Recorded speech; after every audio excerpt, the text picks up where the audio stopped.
चला, आज एका वडिलांच्या अनोख्या वारसाची गोष्ट पाहूया. सोन्याची कुदळ आणि कष्टाची किमया. खूप रंजक आहे. अमर्याद संपत्ती की जादुई खुदळ. भविष्यातील भांडणे टाळण्यासाठी एका वृद्ध पित्याने मुलांसमोर नेमका हाच पेच ठेवला.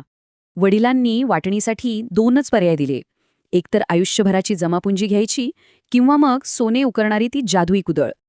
आता इथे दोन्ही भावांनी स्वतःच्या विचारानुसार आणि भविष्याच्या भीतीवरून अगदी टोकाचे वेगवेगळे निर्णय घेतले. मोठ्या भावाने थेट रोकड निवडली, पण पैसा हाती येताच त्याची कथा लगेचच एका वाईट वळणावर गेली.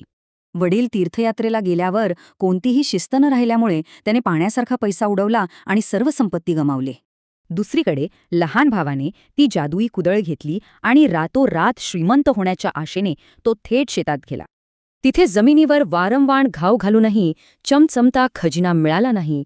हाती आली ती फक्त धूळ आणि सामान्य माती. साहजिकच थकून आणि गोंधळून गेलेल्या या तरुणाच्या मनात एक प्रश्न आला.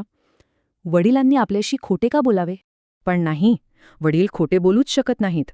वडिलांवरील या गाढ विश्वासानेच त्या क्षणाची घोर निराशा दूर केली. कुदळ नक्कीच सोने देईल या आशेने त्याने थांबण्याऐवजी शेतातील रोजचे कष्ट अगदी अविरत सुरूच ठेवले. आता पूर्ण शेत उकरून झाले होते. मग त्या मशागत केलेल्या सुपीक मातीचा फायदा घेत त्याने पेरणी केली. आणि काय आश्चर्य!